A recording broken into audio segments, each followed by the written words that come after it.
powers that be. Sponsored by Alex R. White. Personal injury lawyers you can trust.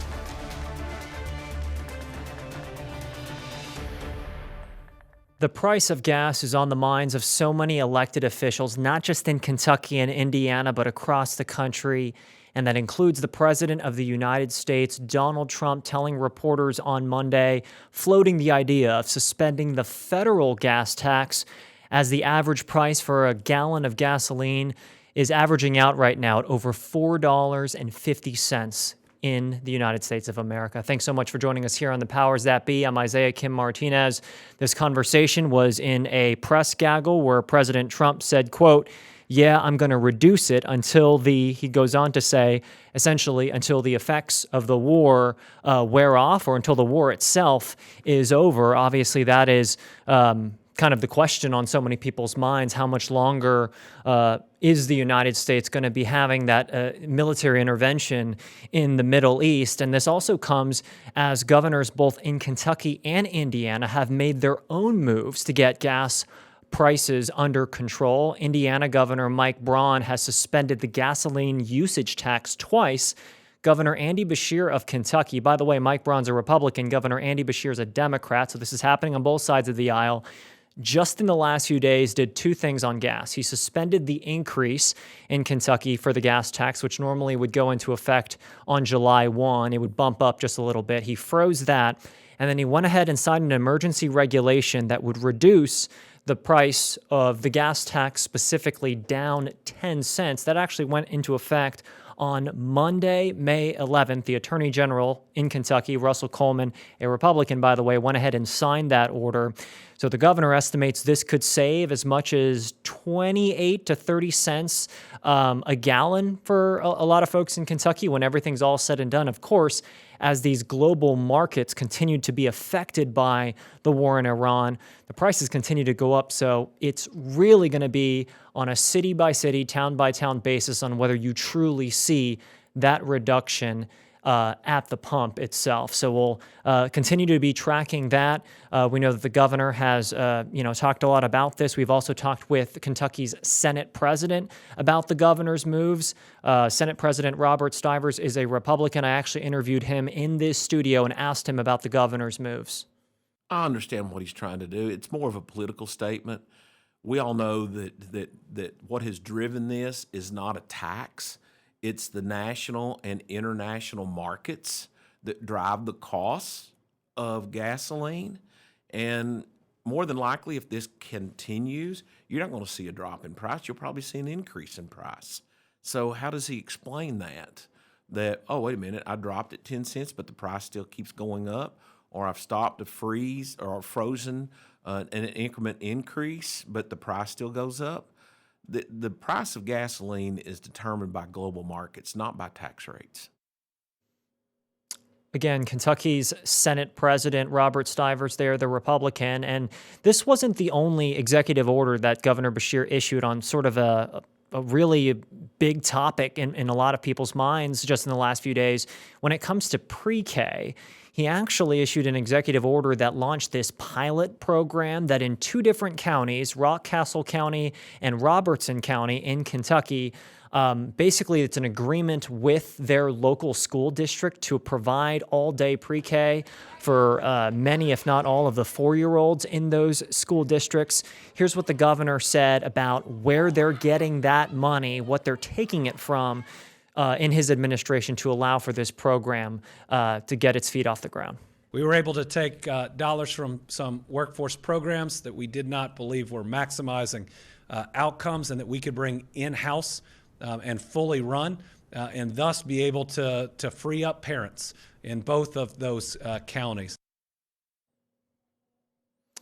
Republican leadership, though, in both the Senate and House chambers in Frankfort took issue with the governor's orders here, specifically asking questions on where this money is being transferred from specifically and why that is happening. Here's some of what, again, Senate President Robert Stivers said in a lengthy statement. Part of it read, quote, "When taxpayer dollars are repurposed, Kentuckians are owed a clear accounting of where those dollars are coming from, what trade-offs may follow, and how those decisions are being made. No one disputes that child care and early education challenges are real, but responsible governing still matters, from Senate President Robert Stivers. This is not just this issue kind of taken out of the blue. The governor has been pushing for lawmakers to pass, in his words, universal pre-K, saying they have the funding and the rainy day fund for it for many years now. It's been a top policy priority. Lawmakers have come back, though, and pretty much rejected the governor's proposal and said, listen,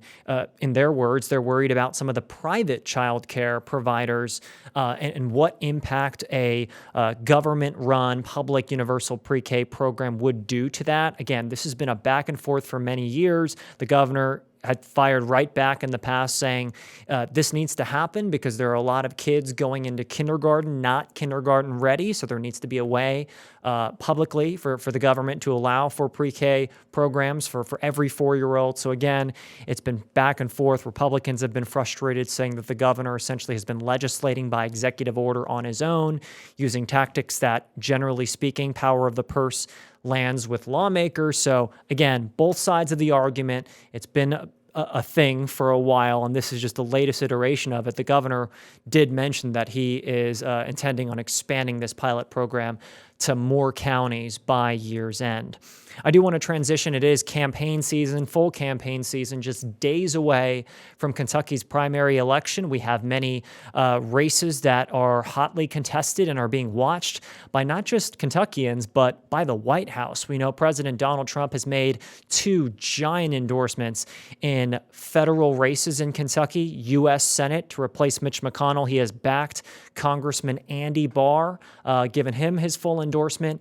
Of course, Andy Barr is going up against the former Kentucky Attorney General, Republican Daniel Cameron. Many folks are giving Barr the edge now with the Trump support there. And then, of course, we're looking at the 4th Congressional District, which is Thomas Massey's, Congressman Thomas Massey. He is in a heated battle right now with challenger Ed Galrine, the Republican that President Trump specifically handpicked to unseat Thomas Massey because, in the president's words, Thomas Massey a lot of time votes with Democrats and against President Trump's agenda. Massey would counter that by saying he votes with the president some 90% of the time and agrees with him in most cases, but is an independent thinker in his words and will not be a rubber stamp to Donald Trump. That race right now, according to Massey's team, is polling within single digits. So this really could go either way in most people's estimation. So we'll have to see. One race that isn't happening right around the corner, but surely will be here in no time, is Kentucky's governor's race. We have one candidate already in for the 2027 governor's election, and that is Jacqueline Coleman, the Democrat and current lieutenant governor in the Andy Beshear administration. She's in, but everyone else, it's rumors right now. It's speculation. I talked to another Democrat who's the senior advisor, actually, for Governor Andy Beshear. His name's Rocky Adkins, the longtime Democratic leader in the Kentucky House. He's been rumored to want to get into this race, and he didn't exactly deny it in an interview with me when I asked him just a few days ago, are you getting in? I'm getting a lot of encouragement to get into the governor's race, and because of that, we're giving it serious consideration. There's no question about that, and I want to see us continue this momentum, this economic momentum now of over $50 billion of private sector investment. Big projects like this that are so important to Kentucky and really the entire region of Cincinnati and really of all of America. So these are the big things you can really get done, and that's what tweaks my interest, and we'll be making a decision on that later, and we'll have more to say about that later. It's been an unbelievable transition for me coming out of the House after 33 years and now being the senior advisor in the executive branch.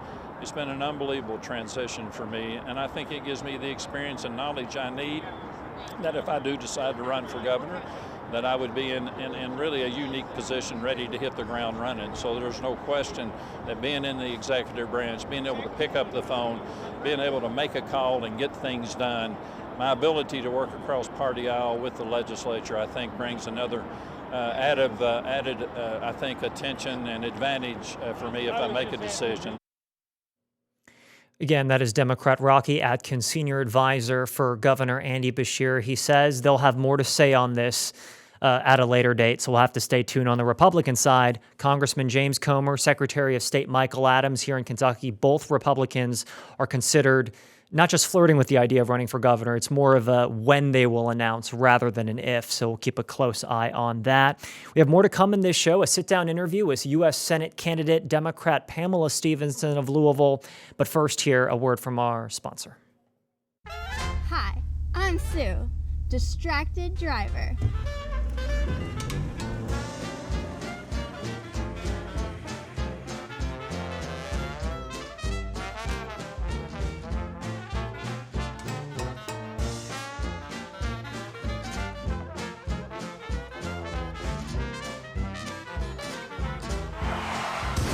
I'm attorney Alex White. If you're injured, visit SueDistractedDriver.com. Welcome into the Plus studio. I'm Isaiah Kim Martinez. We've told you that we're going to be talking with as many of the U.S. Senate candidates here in Kentucky as possible. And with just days left to go until the primary election in this state, we're joined by Senate candidate Pamela Stevenson, the state representative from Louisville, a Democrat here in the state. Pamela, thank you so much for taking the time. Thank you. And the House floor leader. And we have to mention that. Representative Stevenson, the House Democratic leader in Frankfort, we know that you have been very, very busy with a budget session, which is like, you have to campaign and you have to work as a sitting lawmaker. Let's start there. I mean, how difficult has it been for you to fully give your campaign everything it needs while also dealing with a 60-day legislative session? The 60-day legislative session was vital because we were able to give Kentuckians what they need. That was the purpose. We didn't do it well, but we were able to try to work the budget to make sure that Kentuckians got what they need: food, clothing, shelter. And those are the basics. And we have an obligation to make sure that Kentuckians have the basics. So the session was very, very, anytime you're talking about money, people get their panties in a knot. And so we worked with both sides to try to come up with something that will serve Kentucky. And while I'm disappointed by, for example, the cuts in Medicaid, I am also encouraged by the work we did to try to make bad bills better. When we were walking in, we were talking about just the struggles of the everyday person, right? We know that a lot of folks are dealing with higher gas prices right now, and that is something that, generally speaking, at a local and state level, we don't have a lot of control over, but we know that the governor recently, just this week, Governor Andy Beshear, Democrat here in Kentucky, has moved to freeze the gas tax increase that normally would apply July 1. And he also moved to, with the signature of the Republican Attorney General, which he signed it, to reduce the gas tax by 10 cents May 11th. I assume you support this effort, but talk to me about sort of, I guess, Kentucky doing what Kentucky can as it relates to the price at the pump.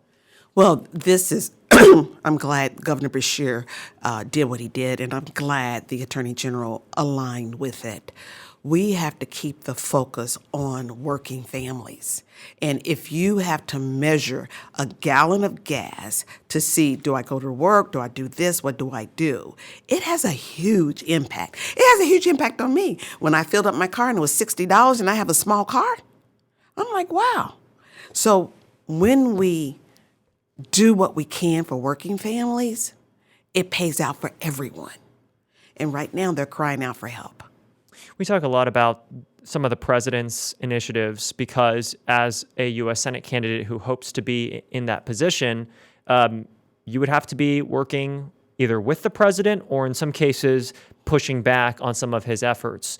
This week, we've seen a lot come out on Iran when it comes to the Strait of Hormuz, when it comes to an effort to guide ships going through that region. As someone with an Air Force background, walk me through where your head is at right now with the latest in Iran.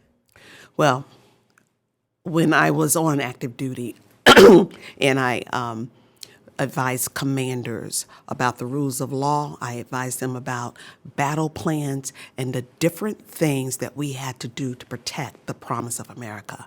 And in all of those conversations, in all of those negotiations, we had a plan, a way in and a way out, and we were able to pivot, because you always pivot.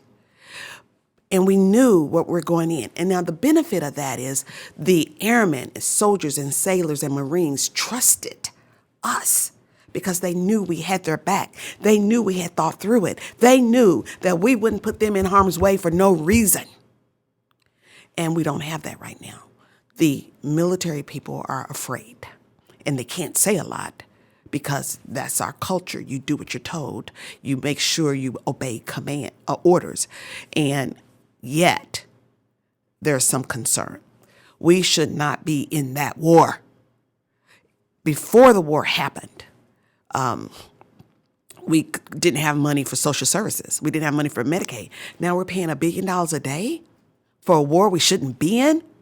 We went from Venezuela to making Canada the 51st state, to buying Greenland, over to bombing them, back to Cuba. That's not foreign policy. So, no, we shouldn't be there. Yes, we must get out. And we must get out in a way that preserves the lives of military men and women. If you were in the Senate right now, if elected, how would you combat this effort right now? What are steps that you would take as senator from Kentucky to offset some of these actions? What could you do? Well, as long as they have a supermajority, you have to work with who's there. That's it. In Frankfurt, we have a supermajority, 80 Republicans, 20 Dems. And we are managed to get things done because we reach across the aisles, we listen to people and to the legislators, and we find places where we have common ground. We have to build a coalition. And in the Senate, you would do the same thing. You would have to build a coalition, do what you can under the laws. Just don't break the laws, like the 60-Day War Powers Act. Where's Congress? Why haven't they been asked for approval for this war? We have to keep talking, keep reaching across the aisle. We don't have the luxury of saying, okay, I asked one time and that's it. We must take as much action as we can. That's number one. And then number two, we have to inform the public of what we're doing so they don't lose confidence in the system and think that we're doing nothing. So listening to people, telling them what we're doing, and looking for creative ways to make sure the balance of power in the three branches of government is restored. Right now, we don't have that. You talk about reaching across the aisle to do something in this case as it relates to Iran, as it relates to these foreign interventions. What does that look like? What kind of action do you believe Democrats need to be taking right now that they aren't? For one thing, the filibuster. Right now, they can just say the word filibuster and not have to come to the floor. Let's reform that so that if you're going to do that, because it wasn't used before as much as it's used now. If you're going to use it, at least walk to the floor. Everybody show up. Don't mail it in. As far as making things more affordable, what is your top policy priority to make life more affordable if you were elected?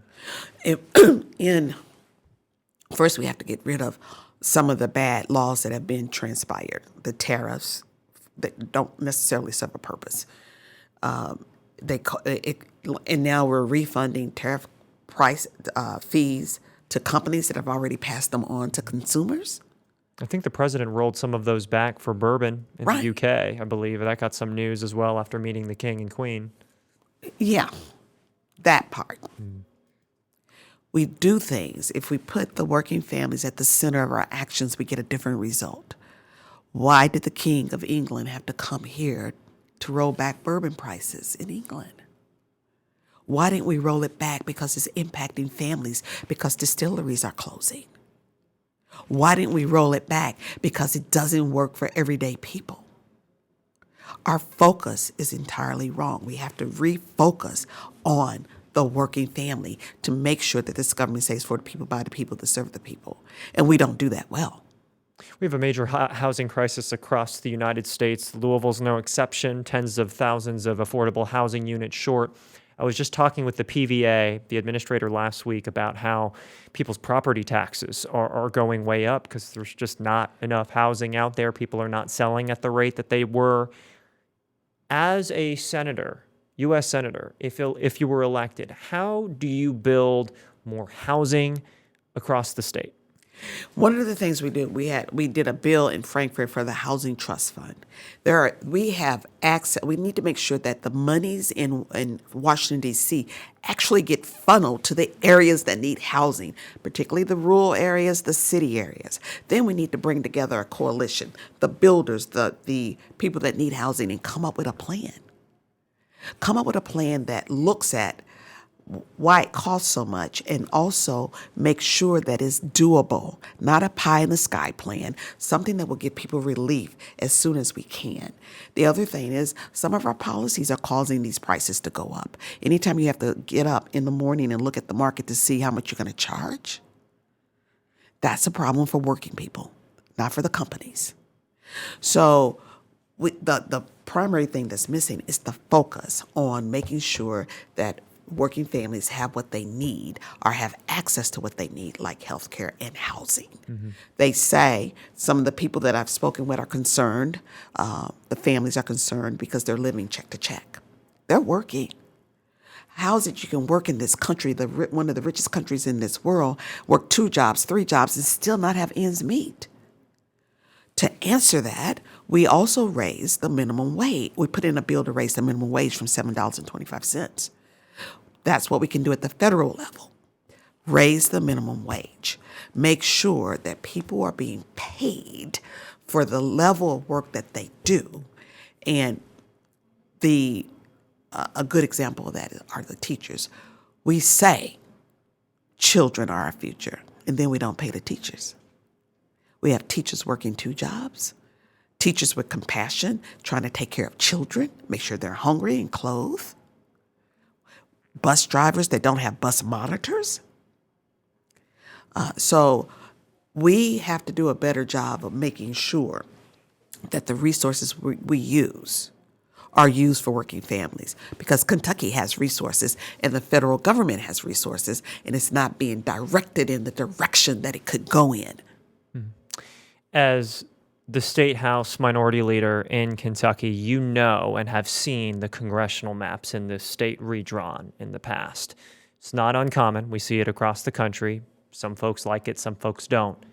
However, the stage we're in right now is sort of uncharted territory in many ways, with the president specifically having influence. In Indiana, there were several Republicans who lost their primary races to Trump-backed challengers because the president and his allies wanted to unseat them, vowed to unseat them because they voted down redrawing congressional maps in December. What do you make of this, and what does that mean for Kentucky in the future? Our system of government works because people are engaged and we have safeguards. I like the League of Women Voters plan that if you're going to redraw the maps, let it be nonpartisan. That we are in a time where a president could say, I need 3 more seats. Redraw these lines in the next 2 weeks so we can win these elections. And if you don't vote for me, I'm going to punish you. That's not America. That's not democracy. And it goes directly against what we stand for. We can't redraw lines to win. We win by being what the people need. We win by having the values associated with being in America. You don't win by cheating. We saw Republican leadership. Some of those state senators were in leadership in Indiana who were unseated. Is there any concern in your mind that something like that could happen in Kentucky to Republicans who you've worked with? I haven't heard that they're going to redistrict. That when we were in session, no one spoke of it. We focused on the budget. The last time we did the normal time every 10 years, when we redrew the lines. We redrew them in a funny way, but at least it was consistent with, okay, it's 10 years, we're in charge, so this is the way we're going to draw these lines. Do you like it? No. But that is far more stabilizing than what's happening in Louisiana. Let's stop the election so that we can take advantage of these court rulings and the redrawing of the lines. So there's no belief that Republicans are going to try to make this 6-0 and try to draw up Louisville or Jefferson County in a way where they could win that. So you don't get a sense that that's on the horizon. I don't get a sense that it is, and I will say I'm not in their staff meetings. So I only know what I have been told, and I've been told that wasn't on the table. The Voting Rights Act, this is related, right? Especially Section 2 that deals with majority minority districts and the protections that are there for them. At least that's how it's been interpreted on a court level for decades. The Supreme Court, I believe it was last week, reinterpreted, at least the conservative majority, what that means. There is now a lot happening, sort of these ripple effects. We see Tennessee trying a 9-0 map. Louisiana is delaying their primaries. How do you, I guess first, what are your thoughts on sort of that decision and what you believe the path forward is now for many states, including Kentucky? That they would gut the Voting Rights Act, which was a remedy for harms. I know in the 60s when they were fighting for those rights, there were a number of African American people that were going to vote, and they would say goodbye to their families because they knew they were going to be spat upon, something bad was going to happen. And if they were lucky, they would come back home. But they were willing to go try to vote for a whole generation that they didn't even know. That we took something that was a remedy to a problem we had and turned it on its head is a problem. It is saying to a number of people in this country, we don't want your vote, we don't treasure your vote, and we don't care if you vote. So I think it was a bad move. I think it was political, and the Supreme Court is not supposed to be political. It's supposed to rely on precedents. And before we undo what we've done before, it has to be a really, really good reason. And the only really good reason was a political one. I want to touch on this race for a moment. You're aware of the polls, and many show that Charles Booker is the front runner here and that Amy is likely second. You're trailing a bit, but the state does know you. You've run statewide races in the past. Louisville knows you very well. How do you make a push to sort of overcome the odds in the final couple weeks? Well, that poll that they keep talking about, almost 40% of the people were undecided. And that's a huge number of people. Yeah. So we go where the people are. We go to barbershops, beauty shops, churches. We go out to the rural areas, and we listen to what people need to make their life work. And the reception has been good. In addition, I've got plenty of practice working across the aisle with Republicans. If you ask any Republican in the House, they know if my word is my bond. If I say it, I'm going to do it. And so I am able to work with them, and they work with me. You said you were just in Pulaski County. You were talking to a lot of Republicans. Yeah, and it's interesting that after serving 27 years in the United States Air Force and serving in 11 countries, many of the countries like the Middle East and many countries in Africa, I didn't speak the language. But we had translators, and what I discovered was no matter what your language and no matter what your culture, we all want the same things. We want our children to do better, we want our families to thrive, and we want this one life we have to make a difference. And when we focus on doing those three things, we have alignment, and we can lift up Kentucky so that we can show the other 49 states how to take care of families, how to make sure that we resolve the issues facing humanity. We can do it. Kentucky has everything we need. We just have to be brave enough to do it. And I have that experience in doing it in foreign countries. That's what we need in a senator, someone that can build coalitions, someone that has the experience, someone that's a legislator, someone that's a 40-year lawyer, someone that has worked across the aisle, someone who has done national defense, someone who's advised on the rule of law, someone who can reach people where they are and make sure that the people are heard. State Representative Pamela Stevenson of Louisville, the House Democratic leader here in Kentucky. We appreciate you taking the time, running for U.S. Senate, and the primary is just how many days away? Just a few? Yes. Oh, I shouldn't be so excited. Yeah. We'll see what happens. Certainly is going to be a lot to watch. We appreciate you coming in. Thank you so much. Thank you so much. Y'all take care. Powers that be. Sponsored by Alex R. White. Personal injury lawyers you can trust.